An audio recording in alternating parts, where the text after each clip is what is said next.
لا حول ولا قوة إلا بالله العلي العظيم حسبنا الله ونعم الوكيل نعم المولى ونعم النصير وهو على كل شيء قدير أعوذ بالله من الشيطان اللعين الرجيم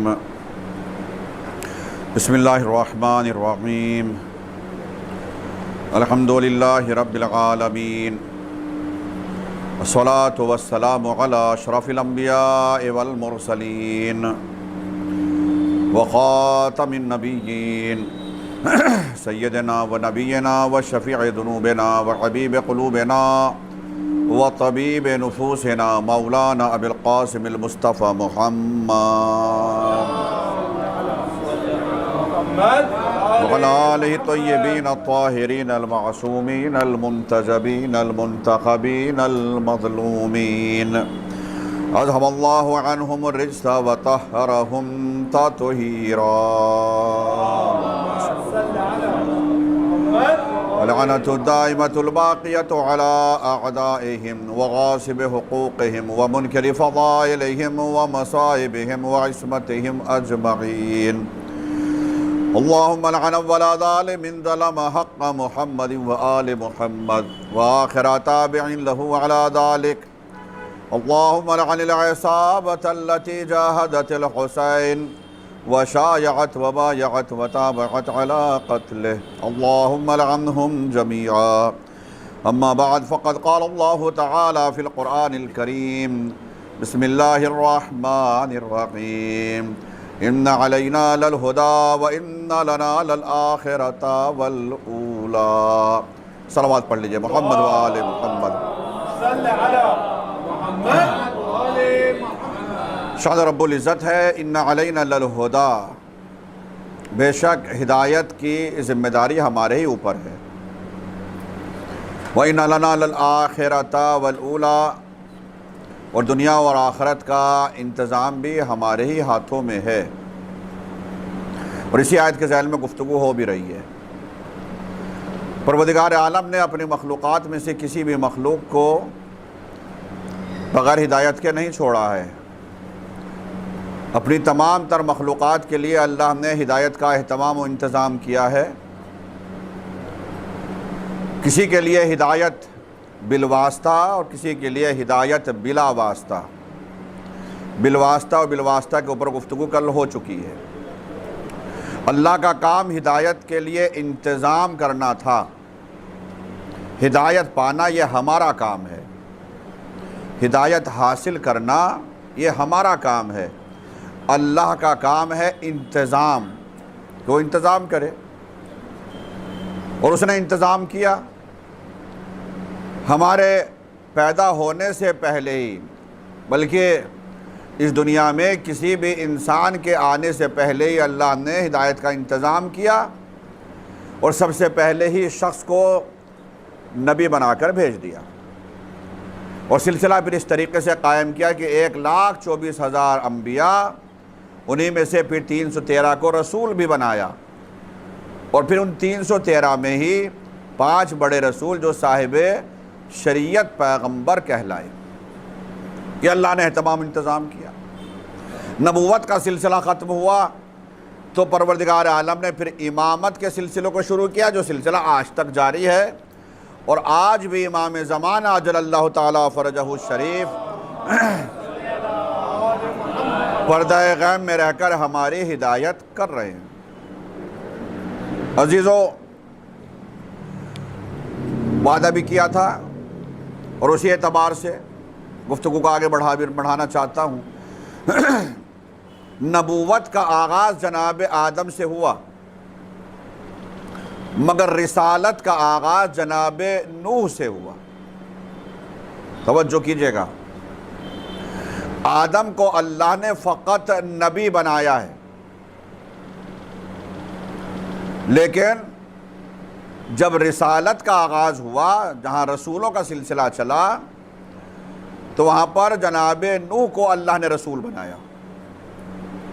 نبی اور رسول میں جو فرق ہے، جیسے جیسے زمانہ بدلتا چلا گیا، حالات بدلتے چلے گئے، پبلک بڑھتی چلے گئی، قوانین کی ضرورت پڑی، ابتدا میں تھوڑے آدمی تھے، ان کے لیے بس ایک نبی کا ہونا کافی تھا،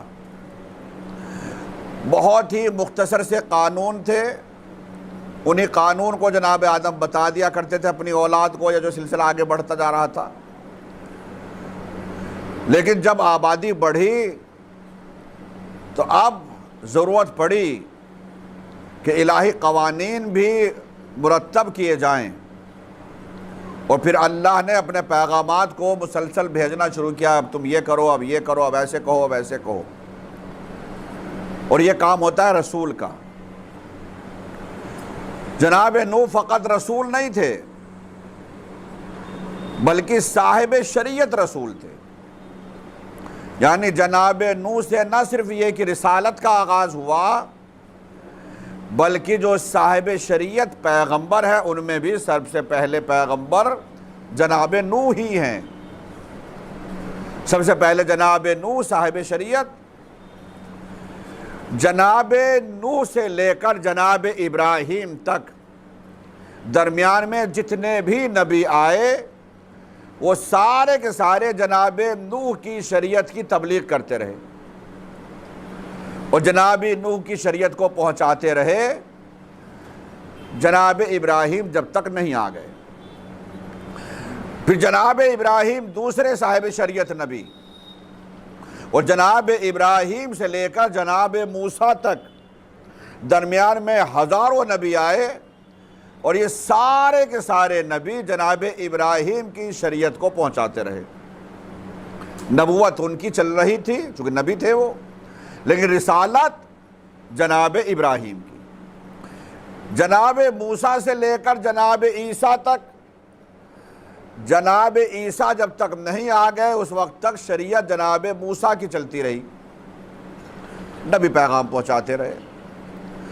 پھر جناب عیسیٰ جب آ گئے، جناب عیسیٰ تک 500 ساڑھے 500 سال تک عرصہ گزرا، اور جناب عیسیٰ سے لے کر حضرت احمد مجتبیٰ محمد مصطفیٰ صلی اللہ علیہ وآلہ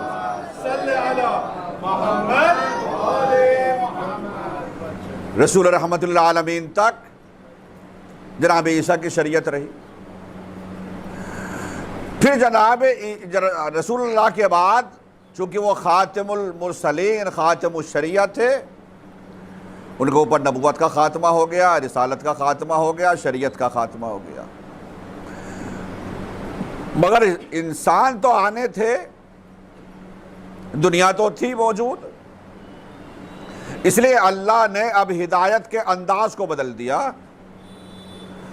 اور طریقہ یہ اختیار کیا گیا کہ دین تو مکمل ہو چکا، اب دین میں مزید قوانین کی ضرورت نہیں ہے، اب ضرورت صرف اس بات کی ہے کہ جو قوانین بنائے ہیں اللہ نے وہ باقی رہیں، لہذا ان کی حفاظت کا اہتمام و انتظام کیا گیا، اور سب سے پہلے محافظ کے طور پر رسول نے اپنے خلیفہ غدیر خم امیر المومنین علی بن ابی طالب علیہ السلام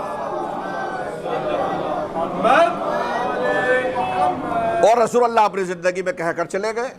یہ حدیثیں ہمارے ہاں بھی موجود ہے، اہل سنت کی کتابوں میں موجود ہیں کہ میرے بعد علی، اور علی کے بعد حسن و حسین، اور اس کے بعد سلسلہ آخر تک، یہاں تک کہ امام نے نام بھی بتایا، لقب بھی بتایا، کنیت بھی بتائی، اور آخر میں یہ بھی بتایا جو میرا 12واں نائب ہوگا اس کا نام میرے نام پر ہوگا، اس کا لقب میرے لقب پر ہوگا، اور وہ پردہ غیب میں رہے گا۔ اس وقت تک یہ دنیا قائم رہے گی جب تک امام ظہور نہیں فرمائیں گے، اس وقت تک قیامت آ ہی نہیں سکتی جب تک میرا 12واں نائب اس دنیا میں نہیں آ جائے گا اور حکومت قائم نہیں کر لے گا۔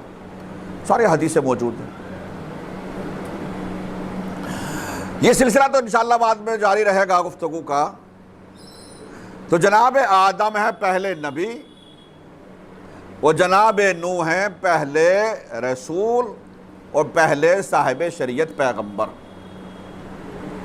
قرآن مجید نے جناب نوح کی عمر کے بارے میں جو بتایا وہ تو صرف اتنا کہا ہے کہ نوح کی عمر تھی لبث فیہا، جو قرآن کے الفاظ ہیں، 1000 سنہ الا 50 عاماً، 950 سال. مگر علماء کی رائے یہ ہے، علماء کا نظریہ یہ ہے کہ یہ 950 سال جو بتائے قرآن نے، یہ تبلیغی عمر بتائی ہے، یہ اصل عمر نہیں بتائی. اور اصل عمر اور تبلیغی عمر میں فرق ہے. اگر میں یہ کہوں آپ سے کہ رسول اللہ کی عمر کتنی ہے، تو آپ جانتے ہیں ماشاءاللہ کہ رسول اللہ کی عمر ہے 63 سال، 63 ایئرز. لیکن اس میں تبلیغی عمر کتنی ہے؟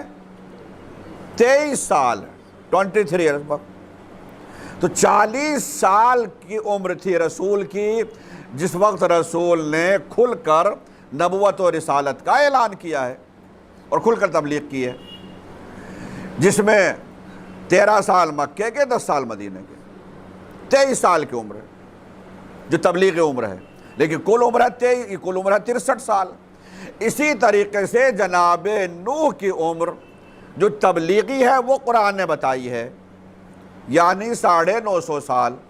لیکن اصل جناب نوح کی عمر جو علماء نے بیان کی ہے وہ کہا 2500 سال، 2500 سال اصل عمر تھی جناب نوح کی.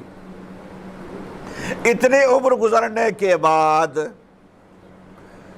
مرنا تو طے ہے. ملک الموت جب روح قبض کرنے کے لیے، میں یہ کبھی میت کی مجلس ہوتی ہے تو اس میں بیان کر دیا کرتا ہوں، جب ملک الموت روح قبض کرنے کے لیے آئے ہیں اور جناب نوح سے کہا جناب چلیے ہو گیا آپ کا وقت، بہت زندگی گزار لی آپ نے. کتنی؟ 2500 سال گزار لی. تو یہ بتائیے میں آپ کی روح قبض کرنے کے لیے آیا ہوں، یہ 2500 سال زندگی گزارنے کے بعد آپ کو کیسا لگ رہا ہے؟ اس دنیا میں آپ 2500 سال رہے تو کیسا محسوس کر رہے ہیں؟ کہا بالکل ایسا لگ رہا ہے جیسے کسی مکان کے 2 دروازے ہوں، ایک سے داخل ہو گیا دوسرے سے نکل گیا. 2500 سال زندگی گزارنے والے نبی نے فرمایا ایسا محسوس ہو رہا ہے جیسے ایک دروازے سے گیا اور دوسرے سے نکل گیا. اچھا آپ خود محسوس کریں. بہت ساری باتیں ایسی ہوتی ہیں کہ جو کلاس فیلو لوگ ہیں، دوست احباب جب کبھی بیٹھتے ہیں بزرگوں کے ساتھ تو باتیں نکل جاتی ہیں، ان کی پتہ چلا 50 سال پرانی بات بیان کر رہے ہیں، اور 50 سال پرانی بات اپنی اسکول کی بات، کالج کی نہیں اسکول کی بات، گاؤں کی بات، دیہات کی بات، کس طریقے سے کھیلتے تھے، کہاں نہر پہ جاتے تھے وہاں گھومتے تھے اور ویسے کرتے تھے دوستوں کے ساتھ شرارتیں، اچھا برا جو کچھ بھی بچپنے میں کیا ہو. جب وہ پرانی باتیں یاد آنے لگیں گی تو ایسا لگتا ہے جیسے ابھی کل ہی کی تو بات ہے. ایسا لگے گا آپ کو خود کہ ابھی ایسا لگ رہا جیسے کل ہی کی تو بات ہے، یہ بالکل نئی بات، بالکل تازہ ہو جائے گی بات. جبکہ غور کریں گے، یاد کریں گے تو پتہ چلا کہ تو 50 سال پرانی بات ہو گئی. ان بزرگوں کی بات کر رہا ہوں، میں تو خود ابھی 50 کا نہیں ہوا ہوں. تو ایسا لگے گا جیسے بالکل ابھی کل ہی کی بات ہے. اسی طریقے سے جو پرانی باتیں ہیں، اور جناب نوح کو بس وہی محسوس ہوا کہ بھلے ہی 2500 سال زندگی گزر گئی، مگر اس کے باوجود بھی جب غور کیا، پیچھے ذرا غور سے سوچا تو بالکل ایسا لگا کہ کب گزر گئی، کہاں گزر گئی، پتہ ہی نہیں چلا. آدمی اگر خوش رہے تو عمر کیسے گزر جاتی ہے پتہ بھی نہیں چلتا، سال کیسے گزر جائے پتہ بھی نہیں چلتا. خیر یہ باتیں تو بیچ میں آ گئی.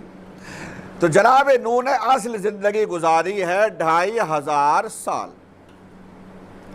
اور جو 950 سال تبلیغی عمر ہے، اس 950 سال مستقل گاؤں میں، دیہات میں، قریے میں، اب چونکہ رسول ہو گئے، اب تو صرف نبی تو نہیں تھے، وہ نبی بھی ہیں، رسول صاحب شریعت، لہذا ان کی ذمہ داری بہت زیادہ تھی.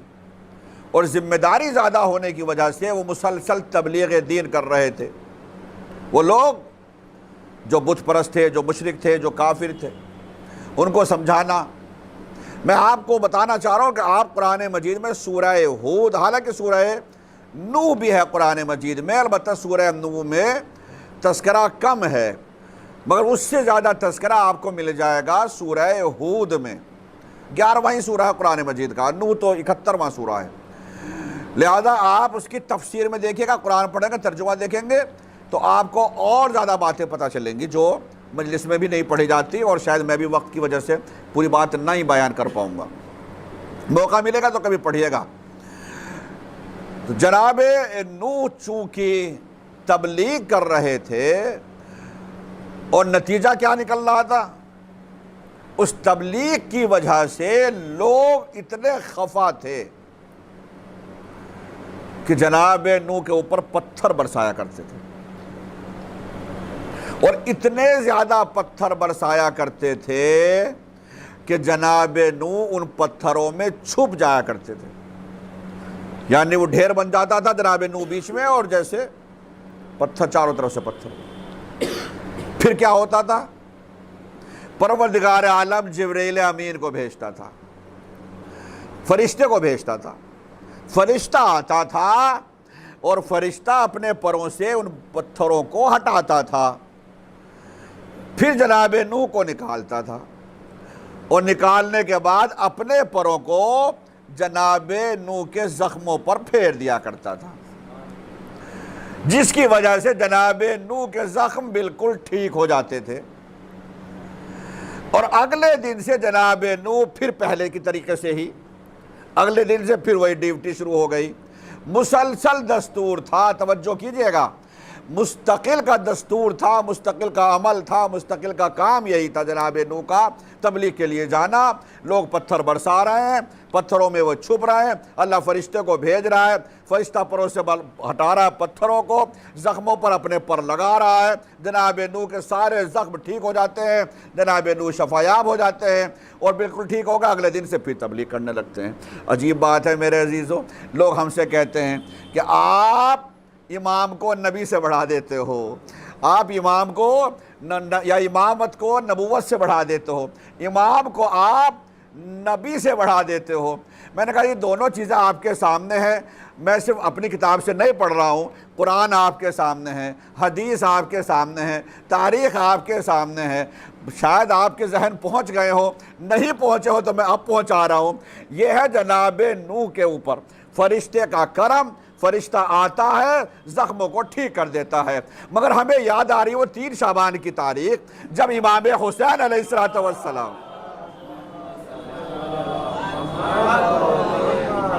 پروردگار عالم نے فرشتوں کو بھیج دیا، فرشتوں کے ساتھ جب فرشتے مبارکباد کے لیے آ رہے ہیں، دیکھا ایک فرشتے نے دیکھ لیا، کہاں جا رہے ہو؟ کہا جانتے نہیں ہو رسول اللہ کے یہاں نواسہ پیدا ہوا ہے، بھائی مجھے بھی لے چلو، میرے بالوں پر چھین لیے گئے ہیں۔ اور لے لیا فطرس فرشتے کو، رسول نے پوچھا یہ کون؟ کہا یہ فطرس فرشتہ ہے جس کے بالوں پر چھین لیے گئے ہیں۔ رسول نے فرمایا گہوارہ حسین سے مس کر دو، ادھر گہوارہ حسین سے مس ہوا، فطرس کو بالوں پر مل گئے، پھر پہلے کی طریقے سے پرواز کرنے لگا۔ فیصلہ آپ کیجئے گا، میں نے دونوں باتیں آپ کے سامنے پیش کر دی، نتیجہ کم سے کم اتنا تو نکال ہی سکتا ہوں کہ وہ اس کو نبی کہتے ہیں جو فرشتوں کے پروں کے مس کرنے سے جس کے زخم ٹھیک ہو جائیں اسے نبی کہتے ہیں، اور فرشتے کو جہاں بالوں پر مل جائے اسے امام کہتے ہیں۔ صلوات پڑھ لیجئے محمد و آل۔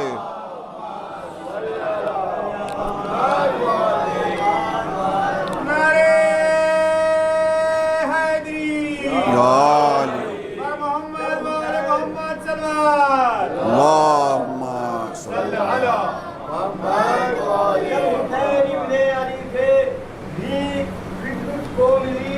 انجمن میں جب سے اعلیٰ ہو گیا، یہ امام زمانے سے مجھ و عداوت کا سلا، دل تو کالا تھا مگر اب منہ بھی کالا ہو گیا۔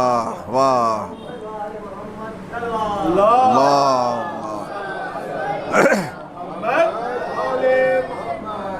تو اب جناب نوح اپنے ڈیوٹی پر ہیں، چونکہ نبی بھی ہیں، رسول بھی ہیں، اولو العزم پیغمبر، جو ہم صاحب شریعت وہ بھی کہہ رہے ہیں، مستقل تبلیغ کر رہے ہیں، اور تبلیغ کرتے کرتے ایک وقت وہ آ گیا کہ اب جناب نوح مایوس ہو گئے،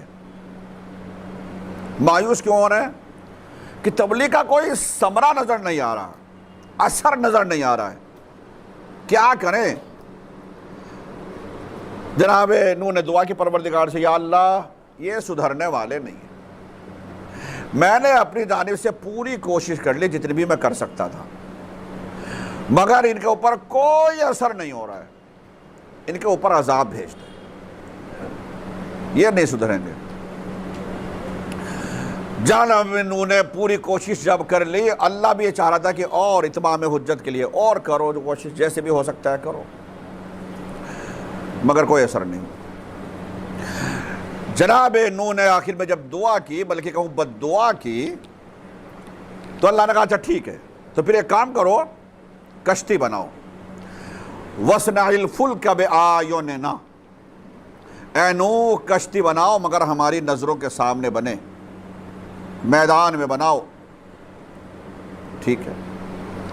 اور علماء نے بیان کیا، مورخین بیان کرتے ہیں، محدثین بیان کرتے ہیں کہ عام لکڑیوں سے نہیں بنی، جناب نوح نے خود درخت لگائے، عمر کا تو مسئلہ تھا ہی نہیں، خود درخت لگائے۔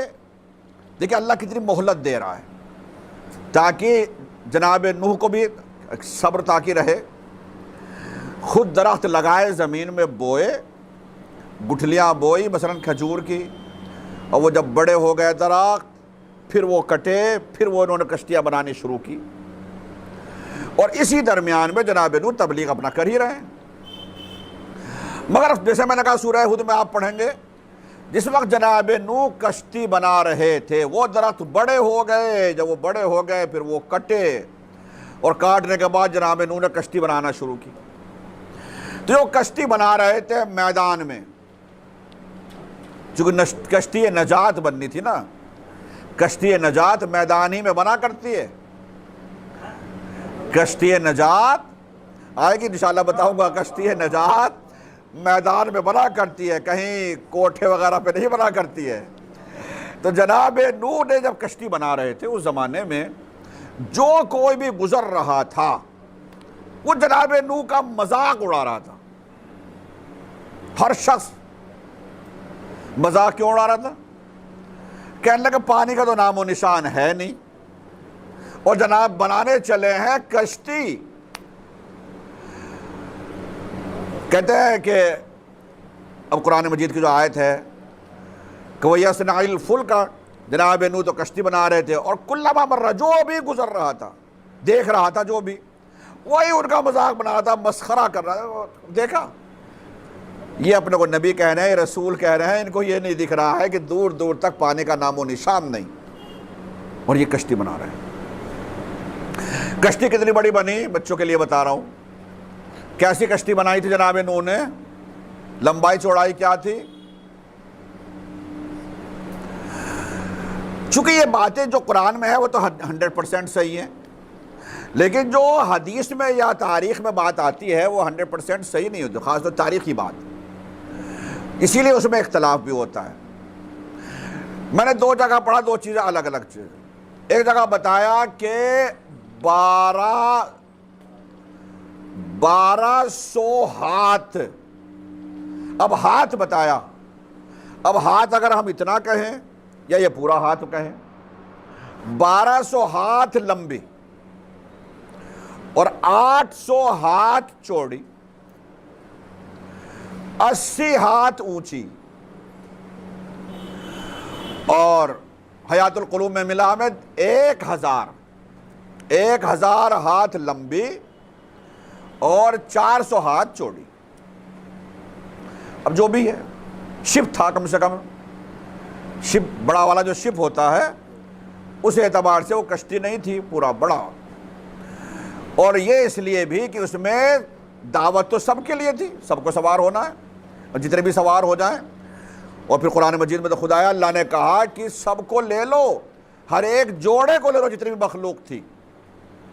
خیر یہ بھی بات آ رہی ہے، کشتی جب بنا رہے تھے تو ہر آدمی مذاق بنا رہا تھا، جو دوسرے مذاق بنا رہے تھے وہ تو جناب نوح سنا انسنا ایک کر رہے تھے، ہے نا، باہر لوگ ہر طرح کے لوگ ہوتے ہیں، وہ کچھ کہہ رہے ہیں تو کہنے دو، ان کا کام تو کہنا ہی ہے، تو پتھر مار رہے تھے تو ابھی تو کم سے کم زبان سے ہی کہہ رہے ہیں، چلو ایسے ہی صحیح۔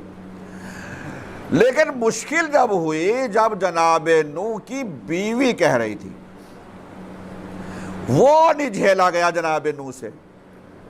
ایک بیوی نہیں تھی، ایک سے زیادہ بیوی تھی، چنانچہ وہ بیوی جس کو تاریخ نے نام اس کے الگ الگ بتائے ہیں، واغلہ بھی بتایا ہے، رابعہ بھی بتایا ہے۔ کچھ باتیں ایسی جو میں پڑھوں گا وہ توریت سے پڑھوں گا، اس وقت آئے گی بات۔ میں توریت اس لیے کہہ رہا ہوں، میں نے توریت چونکہ پڑھی بھی، شاید میں نے آج پڑھ کیا، کل میں نے وہاں ذکر بھی کیا تھا۔ خیر، تو اب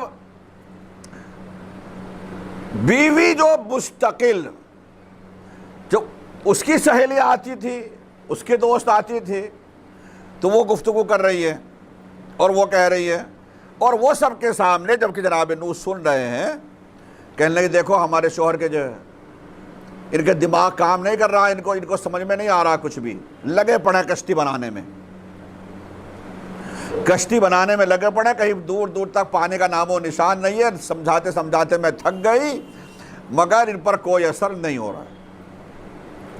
کہا جاتا ہے نا کہ ہر کامیاب انسان کے پیچھے عورت کا ہاتھ ہوتا ہے۔ مانتے ہیں اس بات کو یا نہیں؟ جناب نوح دوسروں کی باتیں سنتے تو کوئی مسئلہ نہیں تھا، اب جناب نوح نے خود سن لیے، جو جناب نوح کی زوجہ اپنی دوسری دوستوں سے کہہ رہی تھی، وہ جناب نوح نے خود سن لی۔ تھکا ہارا انسان، دیکھیں تھکا ہارا انسان باہر کچھ بھی ہے، گھر میں اگر داخل ہو، اس کا استقبال صحیح ہو، زوجہ صحیح اخلاق کردار سے پیش آئے، باہر کیا ہو رہا ہے وہ ٹینشن سے وہ سب فری ہو جاتا ہے۔ دقتیں تو وہ ہوتی ہے جب گھر میں ہی ہائے ہائے ہو رہی ہو، باہر کی لڑائی تو مرد جیت لیتا ہے، اندر کی لڑائی کیسے جیتے، یہ مسئلہ ہے۔ اور فرمایا آپ نے اندر کی لڑائی کیسے جیتے؟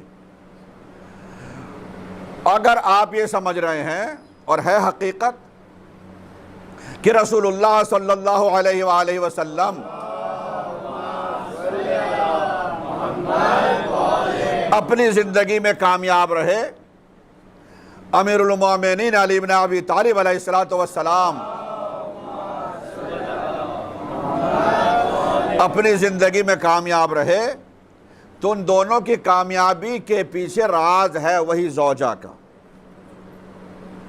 جیسے میں نے کہا اگر واقعاً کامیابی مرد کی کامیابی کے پیچھے عورت کا ہاتھ ہے، تو رسول اللہ کی کامیابی، اس انداز سے سمجھیے آپ کہ رسول اللہ کو کیا نہیں کہا جا رہا ہے، رسول اللہ کو ساحر، مجنون اور نہ جانے کیا کیا جادوگر سب کوڑا ڈالا جا رہا ہے، کرکٹ ڈالا جا رہا ہے، زحمتیں اتنی زیادہ، راستے میں کانٹے بچھائے جا رہے، ڈھیلے مارنا، پتھر پھینکنا، سب کچھ ہوا، ذہنی طور پر بھی اذیتیں دی گئی، جسمانی طور پر اذیتیں دی گئیں، لیکن اس ساری اذیتوں کے بعد جب وہی رسول گھر میں آتے تھے تو جناب خدیجہ ان سے مسکرا کر استقبال کرتی تھی، اور استقبال ہی نہیں، فقط پانی کی ضرورت ہے تو پانی دینا، شربت کی ضرورت ہے شربت بننا، جو زخم ہیں ان پر مرہم لگانا، پٹی لگانا، ہر طریقے سے جو بھی آپ کر رہے ہیں میں آپ کے ساتھ ہوں۔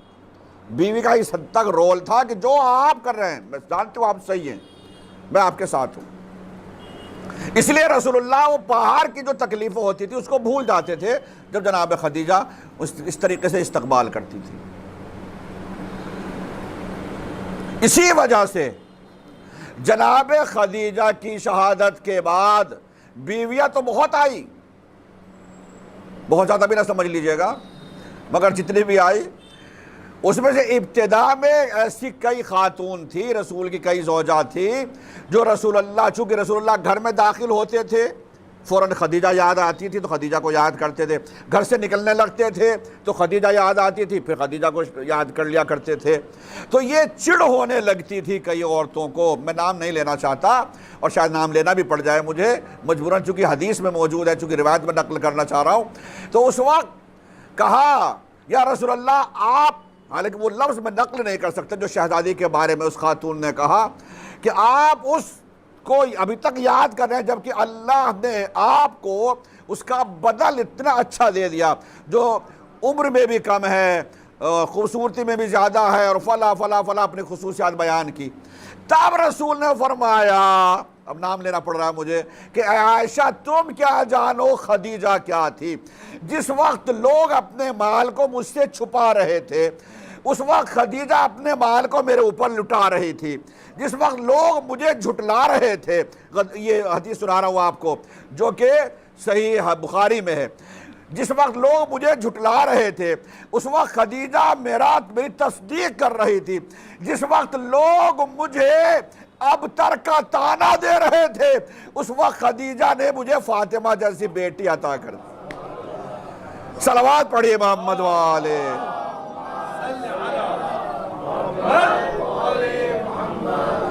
تو باہر کی لڑائی جھیلی جا سکتی ہے، اندر کیا کریں؟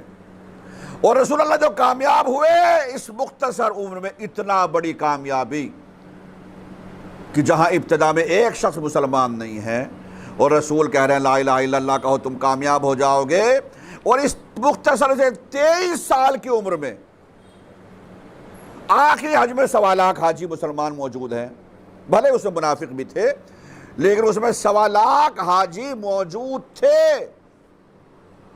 23 سال میں اتنی بڑی کامیابی۔ جناب نوح نے زندگی گزاری ہے 950 سال تبلیغی، کشتی میں سوار ہوئے فقط 80 آدمی، اور فرمایا صرف 80 آدمی۔ اس لیے میں کہہ رہا ہوں کہ اگر واقعی یہ بات صحیح ہے کہ ہر مرد کی کامیابی کے پیچھے عورت کا ہاتھ ہے، تو رسول اللہ کی کامیابی کا ایک سے زیادہ وجوہات ہو سکتی ہے، میں اس کی نہیں کہہ رہا ایک ہی وجہ ہوتی ہے، مگر ایک سے زیادہ وجوہات ہو سکتے ہیں، کئی وجہ ہو سکتے ہیں، کئی ریزن ہو سکتے ہیں، مگر اس میں ایک بڑا ریزن یہی ہے کہ رسول اللہ کو خدیجہ جیسی زوجہ ملی اور امیر المومنین کو فاطمہ جیسی زوجہ ملی ہے۔ صلوات پڑھیے محمد والے محمد۔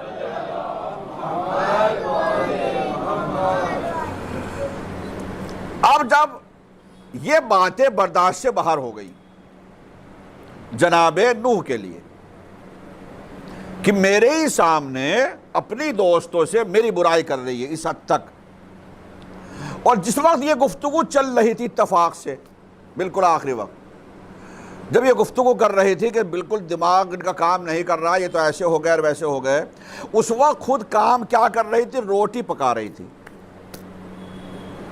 روٹی کہاں پر پکا رہی تھی؟ تنور کے اوپر۔ یہ قرآن میں لفظ موجود ہے، وَفَارَتْ تَنُّورُ۔ اسی وقت جناب نوح نے کہا پروردگار اب نہیں برداشت ہو رہا ہے، اس حد تک بے عزتی کر رہی۔ اللہ نے کہا اچھا تو ٹھیک ہے، اور اسی وقت اللہ نے اسی تنور سے جہاں روٹی پکا رہی تھی اسی تنور سے پانی نکلنا شروع ہو گیا، اور پانی نکلتا چلا گیا۔ اب وہ کہہ رہی کہ یہ کیا ہوا؟ یہ اپنی دوستوں سے بتایا، دوستوں نے کہا یہ پانی کہاں سے آ رہا ہے؟ اور بس دیکھتے دیکھتے جب پانی نکلنا شروع ہوا گھر میں پانی بھرنا لگا، اور پھر اللہ نے آسمان سے بارش بھی نازل کرنا شروع کر دی۔ زمین سے پانی نکلا، آسمان سے بارش اتنی تیز ہوئی کہ اب جب بارش ہوتی ہے، دیکھیں اب ہمارے یہاں تو ماشاءاللہ خاص طور سے بامبے میں کئی منزلیں مکان ہیں، ہے نا، کئی منزل مکان ہیں۔ میں نے دیکھا بہت سے پہلی منزل ڈوبنے کے لائق ہو گئی تھی، ممبرا وغیرہ میں دیکھا، یا اس طرف کے کچھ علاقوں میں، مگر کئی منزلہ ہیں تو کوئی مسئلہ نہیں، بہت سے لوگ اوپر چڑھ گئے۔ اس زمانے میں تو ایک ہی منزل مکان تھے، شاید ہو سکتا ہے زیادہ 2 منزل بھی کوئی ہو، بس اس سے زیادہ تو نہیں۔ تو اب وہ اپنے بچاؤ کے لیے کہاں جائیں گے؟ جب باہر نکل کے دیکھا تو وہ تو گلیوں میں پانی بھر کے چل رہا ہے، اور بجائے گھٹنے کے بڑھتا ہی جا رہا ہے، بارش رکنے کا نام نہیں لے رہی ہے۔ اب یہ کیا کریں؟ لوگ اپنے گھروں سے نکلے، اس لیے کہ کچے مکان ہیں، یہ گر جائیں گے۔ سمجھ رہے ہیں آپ کہ لوگوں کے کچے مکان تھے، جب اتنا پانی بارش مسلسل ہو رہی ہے، ہمارا پورا محلہ بھر گیا، گاؤں پورا ہو گیا، جہاں جہاں آبادی تھی سب جگہ پانی، وہ مکان گر جائیں گے، دب جائیں گے لوگ، اس لیے لوگ اپنے گھروں سے نکلے۔ اور نکلنے کے بعد کہاں جانا چاہا؟ پہاڑوں کے اوپر، وہی ایک سیف جگہ سمجھی انہوں نے۔ اسی وقت جناب نوح کو اللہ نے کہا نوح تم اپنی کشتی میں سوار ہو۔ اب سمجھ میں آیا کشتی کیوں بنائی تھی؟ تم اپنی کشتی میں سوار ہو جاؤ۔ اور جناب نوح کی کشتی جب بالکل ریڈی تو پہلے ہو چکی تھی، تبھی یہ سارا معاملہ ہوا۔ جب کشتی تیار ہو چکی تھی جناب نوح پہنچ گئے، اپنی کشتی میں بیٹھ گئے، اور اب جناب نوح نے آواز دیتے جا رہے ہیں، پانی بڑھا تو کشتی چلنی شروع ہو گئی۔ جناب نوح نے کہا بھائی آ جاؤ۔ اللہ نے کہا کہ ایسا ہے، پہلے تم ہر جنس میں سے دو دو جوڑے لے لو، ہر جنس میں سے جوڑے۔ کیا مطلب؟ مثلا گائے اور مادہ مذکر مؤنث دونوں، تو وہ لے لیے گائے کا، بھینس کے مثلا دونوں جوڑے لے لیے، پرندوں کے دونوں جوڑے، جو زمانے میں جتنے بھی مخلوقات تھی ان سب کے، مثلا بکری ہے تو بکرا بھی سامنے ایک جوڑا وہ لے لیا، اس طرح سے دمبا ہے تو اس کے ساتھ میں وہ بھیڑ بھی لے لی۔ تو یہ اس زمانے میں ان کے پاس تھے، وہ جوڑے جوڑے سب کے کشتی میں سوار ہو گئے۔ وہ تو شپ تھا اتنا بڑا، کوئی مسئلہ ہی نہیں تھا، لہذا تو پہلے تو یہ سارے جانور سوار ہو گئے۔ پھر اس کے بعد جناب نوح نے آوازیں دینا شروع کر دی کہ آ جاؤ۔ جناب نوح کے 4 بیٹے، اب میں اس منزل پر آ گیا جو میں نے وعدہ کیا تھا کہ ہم کس کی نسل میں سے ہیں، کہا تھا نا میں نے کہ بتاؤں گا میں دنیا کس کی نسل میں سے۔ جناب نوح کے اصل تھے 4 بیٹے۔ سب سے بڑے بیٹے کا نام تھا سام، دوسرے بیٹے کا نام تھا حام، تیسرے بیٹے کا نام تھا یافس، چوتھے بیٹے کا نام تھا کنعان۔ 3 کی ماں الگ تھی اور کنعان کی ماں الگ تھی۔ کچھ لوگ یہ بھی کہتے ہیں، قرآن سے اگرچہ ثابت نہیں ہے، اہل کا لفظ استعمال کیا ہے کچھ لوگ، مگر یہ کہتے ہیں کہ کنعان اصل میں جناب نوح کا صلبی بیٹا نہیں تھا۔ ماں جو اس کی تھی رابعہ یا واغلہ، دونوں لفظ آئے ہیں توریت میں، واغلہ کا وہ جو ماں تھی وہ اصل پہلے کسی اور مرد سے شادی ہوئی تھی، وہ بیوہ ہو گئی یا مطلقہ ہو گئی، پھر اس سے جناب نوح کی شادی ہوئی، تو یہ ماں کے ساتھ آ گیا، تو جناب نوح کا بیٹا کہلایا۔ مگر قرآن میں کوئی ایسا لفظ موجود نہیں ہے، البتہ قرآن نے تو بیٹا ہی کہا ہے، اور خود جناب نوح نے اپنا بیٹا ہی کہا ہے۔ اس لیے کسی اور کا تھا یا نہیں یہ بات ہمارے نزدیک ثابت نہیں ہے، یہ اختلافی بات ہے۔ مگر 3 بیٹے جو اصل بڑے تھے، جو دوسری ماں سے تھے، سام، حام، یافس، 3 بیٹے۔ سب سے بڑے بیٹے جو سام تھے، جس وقت یہ طوفان آیا اس وقت سام کی عمر تھی 98 ایئرز، 98 سال عمر تھی جناب سام کی، اور طوفان کے بعد 500 سال اور زندہ رہے جناب نوح کے بیٹے، تقریباً 600 سال سام کی عمر تھی۔ آؤں گا ابھی بات پر، اس عمر کو بھی بتاؤں گا۔ پھر اس کے بعد جناب نوح آواز دے رہے ہیں بیٹوں کو، تو بیٹے آ گئے۔ کون؟ 3 بیٹے جو پہلے بڑے والے بیٹے تھے، سام، حام، یافس، شاید ان کی زوجات بھی، اس کے علاوہ جو ان کی ماں دوسری ماں تھی وہ ماں بھی آ گئی۔ مگر یہ جو ماں بیٹے تھے دونوں، کنعان اور اس کی ماں، یہ نہیں آئے، جو مستقل جناب نوح کو برا بھلا کہہ رہی تھی، اور انہوں نے گھر سے نکل کر یہ پہاڑ کی طرف جانا شروع کر دیا۔ جناب نوح نے زوجہ کو تو نہیں بلایا، اتنا پریشان ہو چکے تھے، مگر بیٹے کو کم سے کم آواز دے لی، یا بنی ارکب معنا، بیٹا آؤ ہمارے ساتھ سوار ہو جاؤ۔ یہاں سے لگ رہا ہے کہ وہ سگا ہی بیٹا تھا، کیا نہ کہ اس کے، یا بنی ارکب معنا، بیٹا آؤ ہمارے ساتھ جہاں کشتی میں سوار ہو جاؤ۔ بیٹے نے کہا کہ نہیں، سآوی الی جبل، میں تو پہاڑ کے اوپر پناہ لے لوں گا، یعصمنی من الماء، یہ پہاڑ مجھے پانی سے بچا لے گا۔ جناب نوح نے کہا آج کوئی بچانے والا، لا عاصم اليوم، آج کوئی بچانے والا نہیں، یہ یاد رہے، الا من رحم اللہ، جس کو سوائے یہ کہ اللہ جس کو اوپر رحم کر دے۔ مگر وہ نہیں مانا جی، اور یہی سوچتا رہا، پانی ابھی اور اوپر ہو گیا، وہ اور چڑھ گیا، پانی اور اوپر ہوا، وہ اور چڑھ گیا، اور ہوا وہ اوپر چڑھ گیا۔ مگر باپ کا کہنا نہیں مانا۔ اب کیا کرتے ہیں؟ یہاں تک کہ آخر میں وقت وہ آیا جب پانی اتنا بڑھ گیا جو سب سے اونچا والا پہاڑ تھا وہ ڈوب گیا۔ جناب نوح نے آواز دی آ جا، مگر نہیں آیا، اور اسی وقت پانی کی ایک موج آئی اور ماں بیٹے کو دونوں کو بہا کر لے گئی۔ جناب نوح نے حالانکہ اللہ سے شکایت کی، اے میرے پروردگار انہو من اہلی، تیرا وعدہ پکا ہے، سچا ہے، مگر یہ تو میرا بیٹا ہے، یہ میرا بیٹا ہے، میرا اہل ہے۔ اللہ نے آواز دی اے نوح انہو لیس من اہلک، یہ تمہارے اہل سے نہیں ہے۔ اس لفظ کے اوپر جو علماء بیان کر رہے ہیں، جو سگا بیٹا یا نہ بیٹا نہ انہیں، مگر علماء نے بیان کیا کہ اللہ نے اہلیت سے اس لیے خارج کر دیا چونکہ وہ بیٹا نافرمان بیٹا تھا۔ اگر باپ کا کہنا نہیں مانتا، اگر صلب سے بھی ہوتا ہے تو اللہ اس کو اہلیت سے خارج کر دیتا ہے۔ جیسے آج کے زمانے میں شریعت مصطفیٰ میں آق کہا جاتا ہے، آق، اگر باپ آق کر دے تو دنیا کی کوئی طاقت اس کو جنت میں نہیں پہنچا سکتی الا من رحم اللہ رب، سوائے یہ کہ اللہ اس کو پر رحم کر دے، خصوصی الگ بات ہے۔ باپ نے اگر آق کر دیا تو پھر جہنم طے ہے، پھر کوئی طاقت جنت میں نہیں پہنچا سکتی۔ صلوات پڑھ لیجئے محمد و آل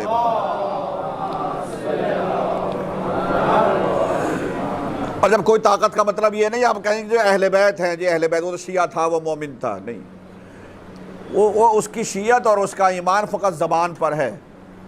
اگر دل کا میں شیعت ہوتی اور واقعاً دل سے وہ مومن ہوتا تو پھر اپنے باپ کا مخالف ہی نہ ہوتا، کہنا کہ نافرمان ہی نہ ہوتا۔ اور اہل بیت ایسی اولاد کو دوست نہیں رکھتے جو اپنے ماں باپ کی نافرمان ہو۔ یہ نہ سمجھیں کہ جناب ماں باپ کا نافرمان ہے وہ تو جناب وہ اہل بیت کے تو ماننے والا ہے۔ اہل بیت سے کوئی تعلق نہیں ہے ایسے شخص کا جو اپنے ماں باپ کا نافرمان ہو۔ اہل بیت ایسی اولاد کو دوست نہیں رکھتے۔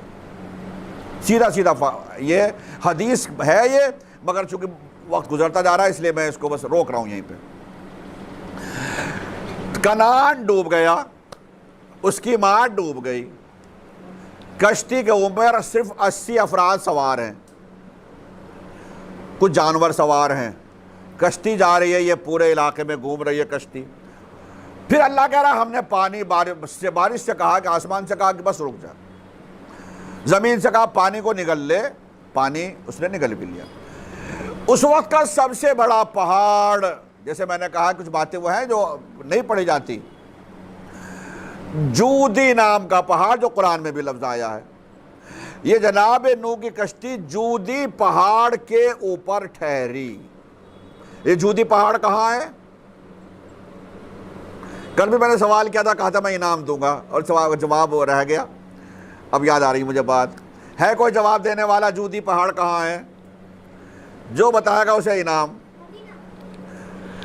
مکہ مدینہ تو سب یاد ہے اس لیے کہہ رہے ہو۔ جودی پہاڑ ہے اصل ترکی میں جودی پہاڑ ترکی میں ہے، جو اس وقت ترکیہ ہے، اور ترکی میں بھی اس علاقے میں جو کردستان والا علاقہ ہے، اس کردستان کے علاقے میں یہ پہاڑ ہے جودی۔ اس پہاڑ کے اوپر جناب نوح کی کشتی رکی۔ کشتی کے رکنے کے بعد پھر ظاہر سی بات ہے سب کشتی سے باہر نکلے، ٹھیک ہے۔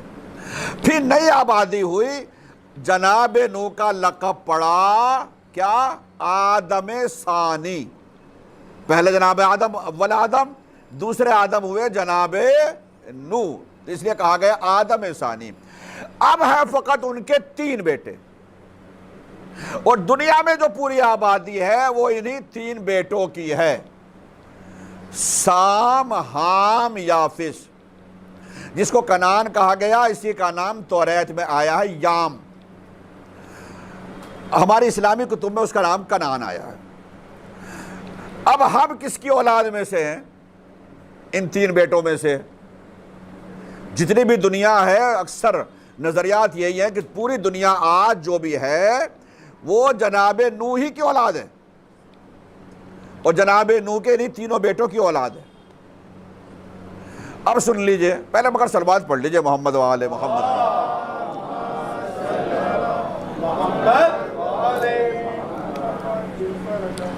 سب سے بڑے بیٹے ہیں سام۔ سام جب کشتی سے اترے سارے لوگ، تو سب سے پہلے اترنے کے بعد چونکہ پانی ختم ہو گیا تو انہوں نے ایک نئی بستی بنائی، نئی بستی بسی۔ وہ نئی بستی کون سی بسی، یہ بھی ایک بات آ گئی یاد۔ یہ میں بتا رہا ہوں مگر یاد رکھنا، تم لوگ ایسے بھول جاؤ، ایسے نہیں آ کہ میں بھی محنت کر کے آتا ہوں۔ یہ جو نئی بستی بسی، یہ بسی ہے یمن میں، جس کا نام، کیپٹل کا نام ہے صنعا۔ نام سنا ہے صنعا؟ صنعا جس کا نام ہے شہر کا، وہ شہر سب سے پہلے یہ آبادی بسائی ہے جناب سام نے، جناب نوح کے بیٹے نے۔ صنعا شہر تو اب ہو گیا، پھر بڑھتا چلا گیا تو شہر بن گیا۔ سب سے پہلے صنعا۔ جس وقت طوفان آیا تھا اس وقت جناب نوح کہاں تھے؟ کہاں رہا کرتے تھے؟ کشتی تو رکی ہے ترکی میں، جودی پر، لیکن رہتے کہاں تھے؟ عراق کے شہر میں، عراق کے علاقے میں۔ لہٰذا رمادی وغیرہ کا علاقہ ہے، اور دوسرے رافدین کہا جاتا ہے اس کو، اس علاقے میں پورا، یعنی جو عراق کا شہر ہے، اور عراق کے علاقے میں رہا کرتے تھے جناب نوح۔ پھر وہاں سے کشتی پہنچی جودی یعنی ترکی، اور شہر بسایا ہے صنعا۔ جناب اچھا، کشتی میں سے اتر کے لوگ پھر الگ الگ زمین پر پھیل گئے۔ جو زمین پر پھیلے تو سب سے بڑے بیٹے سام کی نسل جو چلی، پورے عرب، ہندوستان والے، سندھی، یہ سب ہم جناب نوح کے بڑے بیٹے جناب سام کی اولاد میں سے ہیں ہم لوگ، ٹھیک ہے؟ جناب سام کی اولاد میں سے ہیں پورا عرب، ہندوستان کا علاقہ، سندھ کا علاقہ ہے، پاکستان کا یہ پورا علاقہ ہے سام کی اولاد میں سے۔ جتنے بھی افریقی ہیں کالے، یہ سارے کے سارے ہیں حام کی اولاد، حام دوسرے بیٹے کی اولاد، ٹھیک ہے؟ اور جتنے بھی ترکی والے، اتراک یعنی وہ لوگ جن کی چھوٹی آنکھیں ہوتی ہیں، وہ سارے لوگ، اور پورے یورپ کا علاقہ، یہ اٹلی والا علاقہ، روم والا علاقہ، یہ سارے کے سارے تیسرے بیٹے جناب یافس کی اولاد میں سے، ٹھیک ہے؟ باقی شہر اتنا بعد میں بڑھے آگے، اصل یہ ان تینوں بیٹے کی اولاد میں تھے۔ پھر اس کے بعد امریکہ اور یہ سب بعد میں ہوا ہے۔ امریکہ تو امریکہ تھا ہی نہیں، آپ کو پتہ ہی ہے، تو بعد میں کس طریقے سے آباد ہوا، بعد میں گیا۔ تو یہ یہاں سے یہ یورپ والے ہی تھے جو امریکہ وغیرہ میں گئے یا دوسرے شہر میں گئے۔ اصل ان تینوں لوگوں کی اولاد ہے، تینوں بھائیوں کی اولاد، پورا عرب، ہندوستان کا علاقہ، پاکستان کا علاقہ، اس طرف کے جو لوگ ہیں ہم سارے سام کی اولاد، سارے کالے افریقی حام کی اولاد، اور چھوٹی آنکھوں والے اتراک اور یورپ والے گورے، یہ سارے کے سارے تیسرے بیٹے جناب یافس کی اولاد۔ اس طریقے سے دنیا میں جتنے بھی لوگ ہیں اس وقت جناب نوح ہی کے اولاد کہلائے جائیں گے۔ صلوات پڑھ لیجیے آپ حضرات۔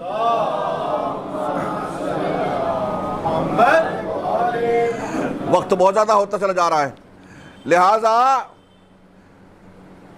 اب جناب نوح فقط 80 آدمی ہیں جو شروع ہوئے۔ یہاں سے پھر شریعت آگے بڑھی، چونکہ عمر زیادہ تھی تو عمر زیادہ ہونے کی وجہ سے پھر یہاں سے نسل بڑھتی چلی گئی۔ پھر ان کے بیٹوں کے کئی شادیاں، کئی بچے بہت زیادہ ہوئے، اور اس طریقے سے یہ آبادی بڑھی۔ اور پھر ضرورت پڑی اللہ کو کہ تبلیغ کے لیے نظام بنایا جائے، ایک سسٹم بنایا جائے، قاعدہ قانون بنے، اور اس قاعدہ قانون کا نام ہی ہے شریعت۔ اس لیے اللہ نے جناب نوح کو شریعت عطا کی۔ لیکن سارے واقعے کے بعد،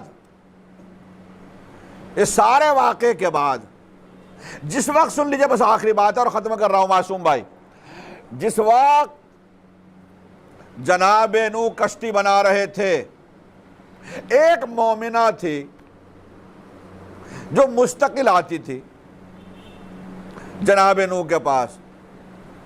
کہ آپ نے کہا کہ طوفان آئے گا، وہ طوفان کب آئے گا؟ جب آئے گا مجھے بھی لے لینا۔ جناب نوح نے کہا ہاں ٹھیک ہے۔ روز اپنے بغل میں اپنا جو ضروری سامان ہوتا تھا وہ دباتی تھی اور جناب نوح کے پاس آ جاتی تھی۔ ہر طریقے کے لوگ تھے، ایسے بھی تھے جو پتھر مار رہے تھے اور ایسے بھی تھے، تو ڈیلی آتی تھی جناب نوح کے پاس، کہنے لگے کہ نبی خدا وہ کب آئے گا طوفان؟ جناب نوح نے کہا ابھی ٹائم ہے، پھر واپس چلی جاتی تھی۔ پھر اگلے دن پھر آ گئی، 2-4 دن کے بعد پھر آ گئی، اپنا بغل میں دبایا سامان لے کر آ گئی۔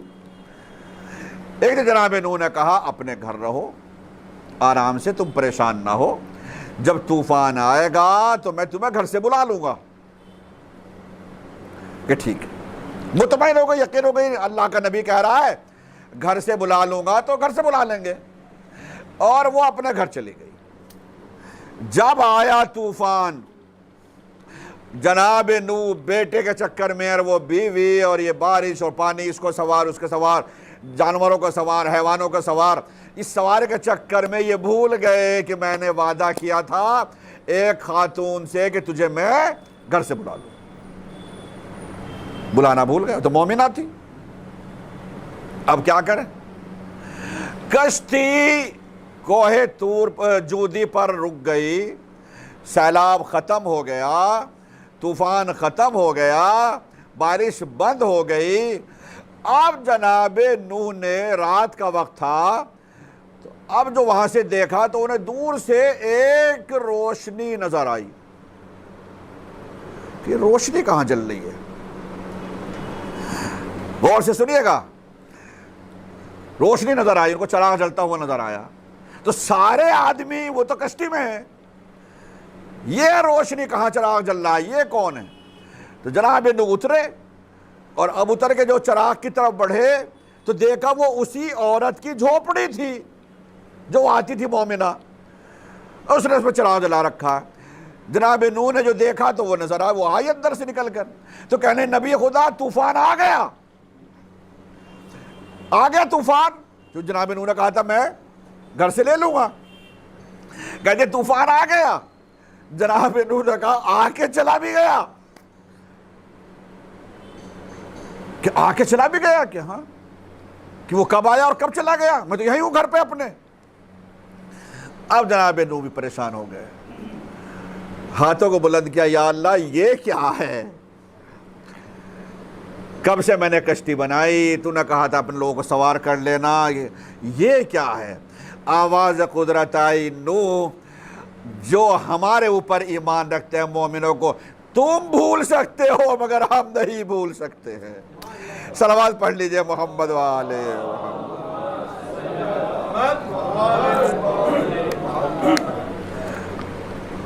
ہم اپنے چاہنے والوں کو نہیں بھول سکتے، جو ہمارے اوپر ایمان لے کر آیا۔ ان اللہ لا یضیع اجر المحسنین، نیکی کی ہے اگر کسی نے اس کا اجر ضائع نہیں ہو سکتا، اللہ نہیں بھول سکتا۔ نو تم بھول سکتے ہو مگر ہم تو نہیں بھول سکتے۔ اللہ نے کیا اہتمام و انتظام کیا اس کے لیے کہ پوری دنیا میں پانی تھا مگر اس کی جھوپڑی کے چاروں طرف اللہ نے یہ انتظام کیا کہ وہاں پانی، تاکہ اندر نہ ایسی دیوار بنا دی، میں کہہ رہا ہوں اپنے انداز میں، اپنے لفظوں میں، ایسا انتظام کیا کہ پانی اس کے ہاں پہنچا ہی نہیں، پوری دنیا پانی پانی تھی۔ یہ اللہ کی قدرت کا کرشمہ ہے میرے عزیزوں۔ بس از وقت ختم ہو گیا، انشاءاللہ کل آگے یہیں سے بات بڑھائیں گے۔ اور بس میں ایک چیز عرض کرنا چاہ رہا تھا، میں یہ ہمارے پروفیسر صاحب نے یہ کتاب دکھائی ہوئی ہے، دی ہوئی ہے، یہ کتاب ابھی جو حضرات بالخصوص انگلش پڑھنا جانتے ہوں، اور نہ صرف انگلش پڑھنا جانتے ہوں بلکہ پڑھنے کا شوق بھی رکھتے ہوں، جو چاہتے ہیں کہ ہمارے علم میں اضافہ ہو، جو واقعاً چاہتے ہیں کہ ہم حدیث رسول پر عمل کریں۔ حدیث رسول کیا ہے؟ حدیث رسول یہ ہے کہ جو شخص اپنے زمانے کے امام کو پہچانے بغیر مر جائے گا اس کی موت جاہلیت کی موت ہے۔ اپنے زمانے کے امام کو پہچاننا ہم سب کے اوپر واجب ہے، لازم ہے، ضروری ہے، معرفت ضروری ہے۔ تو اسی معرفت حاصل کرنے کے لیے مزید اپنے ایمان میں اضافے کے لیے، مزید اپنے معرفت میں اضافے کے لیے یہ کتاب ترتیب دی گئی ہے، مرتب کی گئی ہے۔ اردو میں بھی ہے اس کا ٹرانسلیشن، سیم کتاب انگلش میں بھی ہے۔ اس کتاب میں اس کا ایک خاص عنوان مرتب کیا گیا ہے، صرف ایک خاص عنوان، اور عنوان ہے کہ دنیا میں 1150 سال جو ہو گئے امام زمانہ کے بعد سے لے کر آج تک، جو اہم شخصیات نے امام زمانہ سے ملاقات کی ہے، موضوع ہے اس کا، یہ اس کتاب کا۔ جو حضرات، ظاہر سی بات ہے سب کو تو نہیں بیان کیا جا سکتا، کتنے لوگ ایسے جو واقعات بتاتے بھی نہیں، اپنے حالات بتاتے بھی نہیں، کتنے ایسے لوگ ہوں گے جنہوں نے امام سے ملاقات کی ہوگی، یعنی امام نے ان سے ملاقات کی ہوگی۔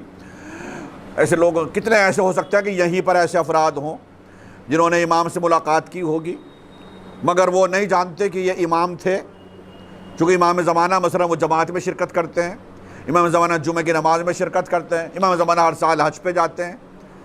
کتنے لوگ ایسے ہیں جو جانتے ہی نہیں کہ جو ہمارے بازو میں نماز پڑھ رہے تھے وہ شاید امام زمانہ ہی تھے، ہمیں تو نہیں معلوم۔ جمعہ کی نماز پڑھنا ہے، آپ کیا پتہ کہ امام زمانہ ہی ہے؟ جانتے کوئی اجنبی شخص ہے، کوئی مومن ہے بس۔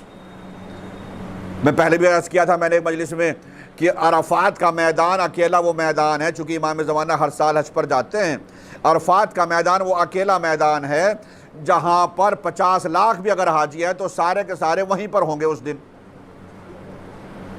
باقی دنوں میں تقسیم ہو سکتے ہیں، کوئی کنکڑی مار رہا ہے، کوئی وہاں ہے، کوئی ادھر ہے، کوئی وہاں، سب ہو سکتے ہیں، الگ الگ عمل کر سکتے ہیں۔ سنی وہاں ہوں گے، شیعہ یہاں ہوں گے، مثلا شیعوں ہی میں کچھ مکے کے اندر آ گئے ہوں گے، کچھ مینا کے اندر ہوں گے، ایسا ہو سکتا ہے۔ مگر جس وقت میدان عرفات میں ہونا ہوتا ہے اس وقت میدان عرفات میں سب کے لیے ہے، چاہے وہ شیعہ ہو چاہے سنی ہو، اور سارے کے سارے حاجی، بس حاجی ہے تو وہاں ہوں گے عرفات کے میدان میں۔ اور جس وقت آپ عرفات کے میدان میں ہوں گے اس وقت امام زمانہ بھی عرفات کے میدان میں ہوتے ہیں۔ صلوات پڑھ لیجئے ایک بار، تھوڑا سا آگے آ جائیں، تھوڑا اور آگے آ جائیں، ایک بار اور صلوات پڑھ کر آگے آ جائیے، تھوڑا سا اور آگے جگہ ہے بھی۔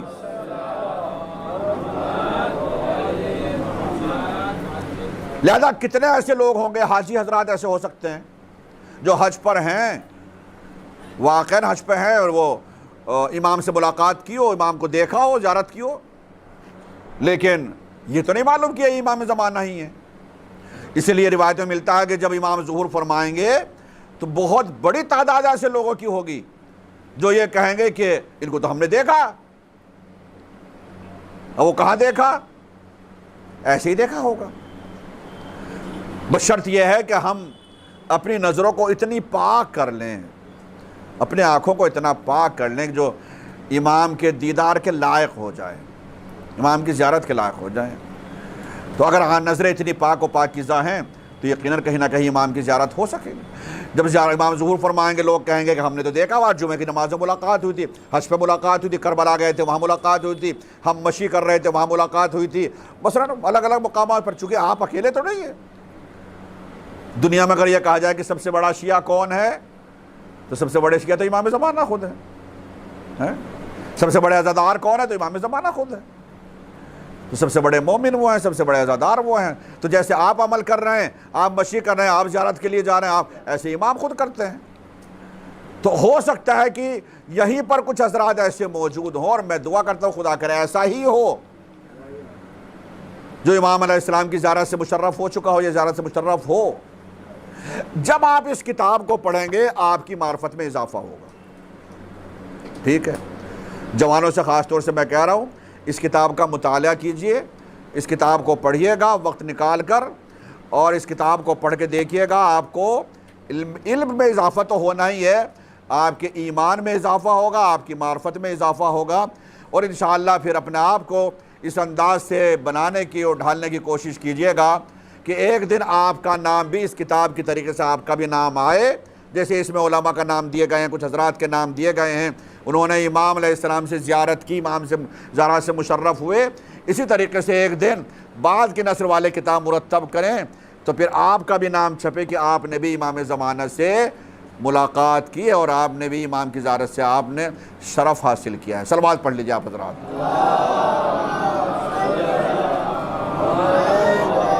یہ کتاب فری آف کاسٹ ہے، کوئی پیسہ نہیں ہے، لیکن صرف وہی کتاب لے کر جائیں گے جو واقعاً کتاب کو پڑھیں گے، اس لیے کہ یہ بھی غلط ہو جائے گا کہ انسان کتاب تو لے اور پڑھے نہیں۔ اس سے بہتر یہ ہے کہ وہ نہ لے، اگر نہیں پڑھ سکتا ہے، واقعاً نہیں پڑھ سکتا ہے تو واقعاً کتاب نہ لینا، بالکل نہیں لینا، اجازت ہی نہیں ہے، بلکہ میں کہتا ہوں جائز ہی نہیں ہے کہ انسان کتاب لے اور وہ نہ پڑھے، اس لیے کہ فری نہیں چھپتی کتاب، اس میں بھی پیسہ خرچ ہوا ہے۔ وہ اسراف ہو جائے گا کہ آپ کتاب لیں گے اور نہیں پڑھیں گے، وہی کتاب لیں جو پڑھیں اور خدا اور رسول کو حاضر و ناظر جان کر پھر پڑھیے گا تو کوئی مسئلہ نہیں ہے، پیسہ نہیں ہے، ٹھیک ہے۔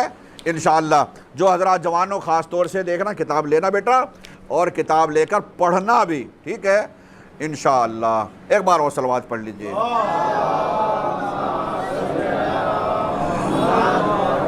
جو حضرات انگلش میں نہیں پڑھ سکتے ہیں ان کو اردو میں مل جائے گی، شاید فی الحال نہ ہو لیکن مل جائیں گے اگر کوئی صاحب چاہیں گے تو، دونوں زبانوں میں یہ کتاب موجود ہے۔ آئیے بات، بس وقت ہو گیا ان مجالس کا، گریہ کرنا۔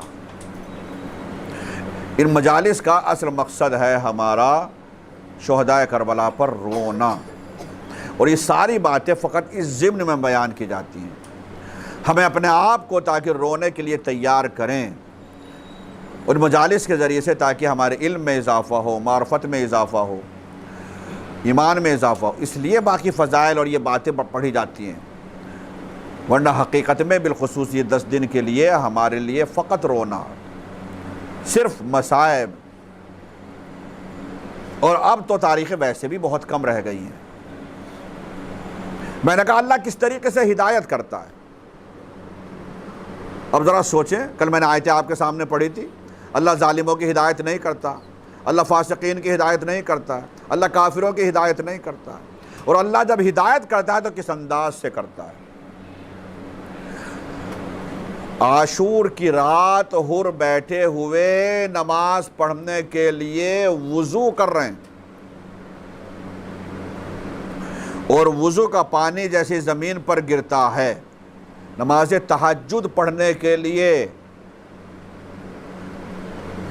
وضو کیا، وضو کا پانی زمین پر گرا، فوراً کانوں میں آواز آئی جیسے کوئی کہہ رہا ہو کہ حر تو پانی زمین پر بہا رہا ہے، میرے بچے پیاسے ہیں، میرا حسین پیاسا ہے۔ حر نے پہلے خیال سوچا کہ اچانک یہ میرے کیا دماغ میں آ رہی ہے، اپنے وضو کو جاری رکھا، وضو کو آگے بڑھایا، پھر آواز آئی کہ حر میرا اصغر پیاسا ہے، میری سکینہ پیاسی ہے۔ اب جب 2-3 بار ہو گیا تب حر سمجھ گیا یہ کسی معظمہ کی آواز ہے، کسی خاتون کی آواز ہے، ہو نہ ہو یہ حسین کی دکھیاری ماں فاطمہ زہرات۔ حر اب سمجھ گیا اور حر اٹھ گیا۔ اٹھنے کے بعد غلام پریشان ہے کہ آخر وجہ کیا ہے۔ غلام نے معلوم کرنا چاہا، حر نے کچھ نہیں بتایا۔ حر کا غلام بھاگا ہوا گیا اور جا کر حر کے بھائی کو بلا کر لے کر آیا۔ حر کا بھائی آیا، بھائی سے پوچھا کہ آخر کیا وجہ ہے، کیا بات ہے، پریشان کیوں نظر آ رہے ہو۔ ایک مرتبہ بھائی نے بھائی کا ہاتھ پکڑا اور کہا میرے ساتھ آؤ، اور خیمے سے نکل کر ایک سنسان سی جگہ ذرا فاصلے پر گئے، اور جانے کے بعد حر نے کہا بھائی سے اب ذرا کان لگا کر ذرا غور سے سنو، کوئی آواز آ رہی ہے۔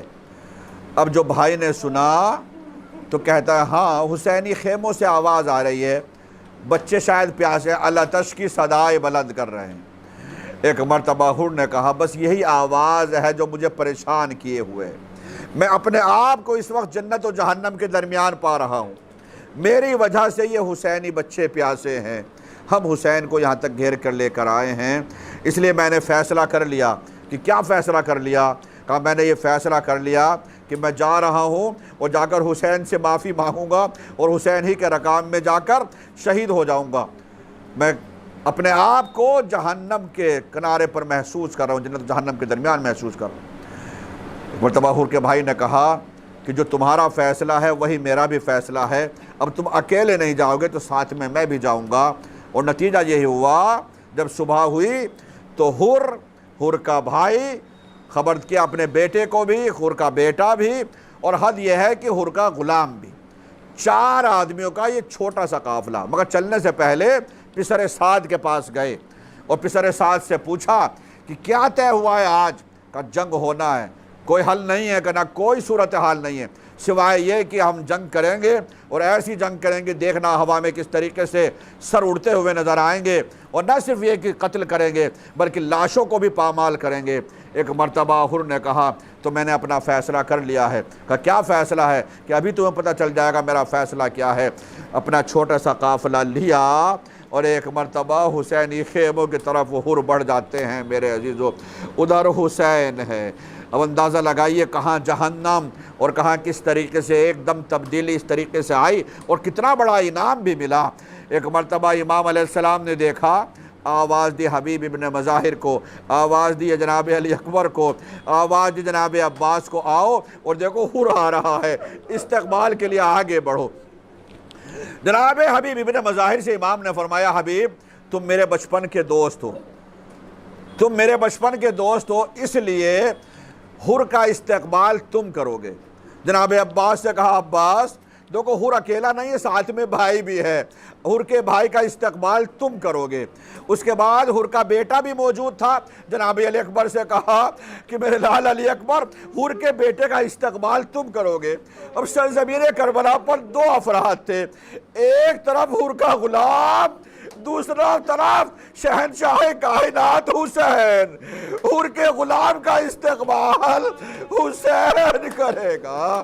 حسین آگے بڑھے، استقبال کے لیے آگے بڑھ رہے ہیں، لیکن جیسے ہی حر نے دیکھا عباس بھی آ رہے ہیں، علی اکبر بھی آ رہے ہیں، لیجئے یہ تو حبیب ابن مظاہر بھی آ رہے ہیں، حر پہلے ڈر گئے اور کہا ایسا کرو، اپنا نکالا کہ یہ ایک کپڑا نکالا، اور نکالنے کے بعد کہا میرے ہاتھوں کو باندھ دو قیدی کی طریقے سے۔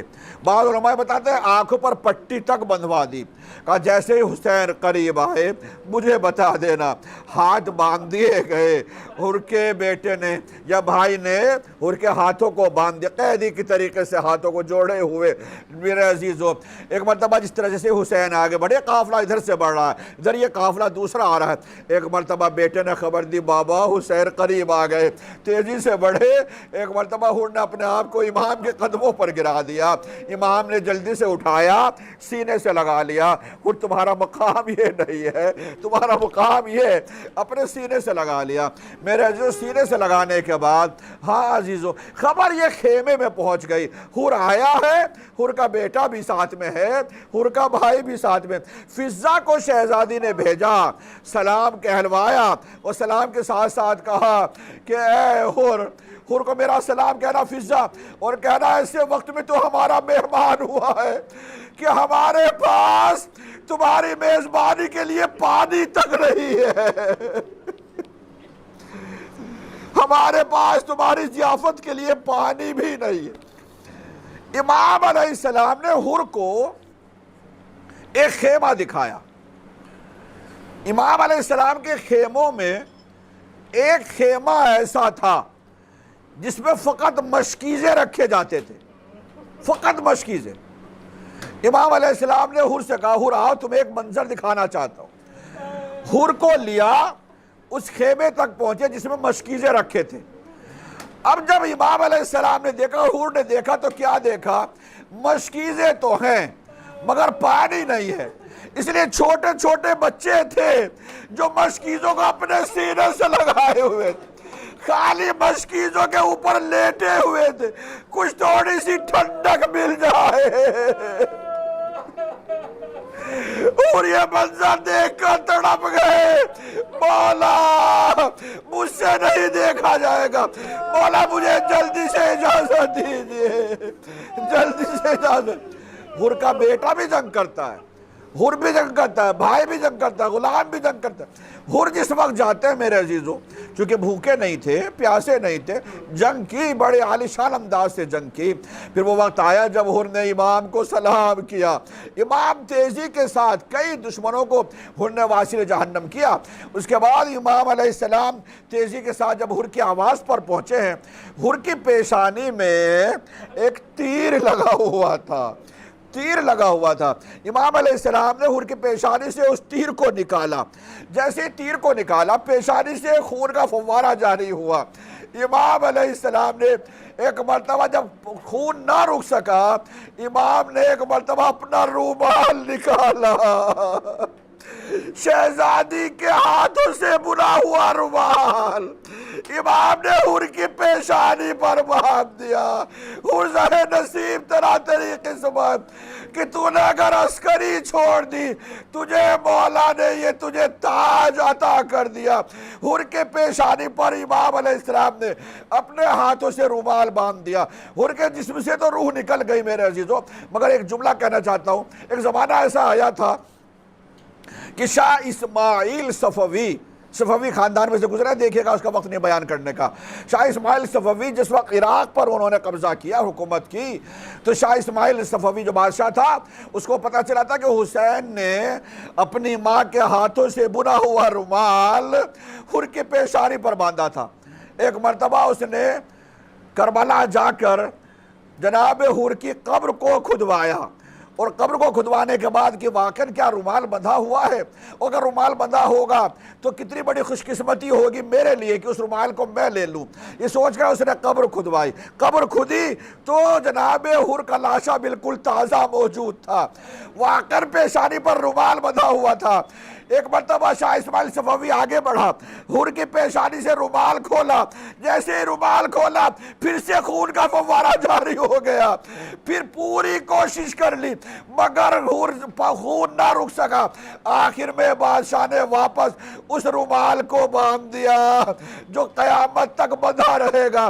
حر جائیں گے روز محشر، شہزادی نے جو اپنے ہاتھ سے رومال کو بنا ہے وہی حر کی پیشانی پر۔ اسی لیے امام نے کہا تھا، حر تیری ماں نے تیرا بڑا اچھا نام رکھا ہے، ارے تو دنیا میں بھی کامیاب ہے، تو آخرت میں بھی کامیاب اور آزاد ہے۔ الا لعنت اللہ علی القوم الظالمین وسیعلم الذین ظلموا ای منقلب ینقلبون۔ انا للہ و انا الیہ راجعون، رضا بقضائہ و تسلیما لامرہ۔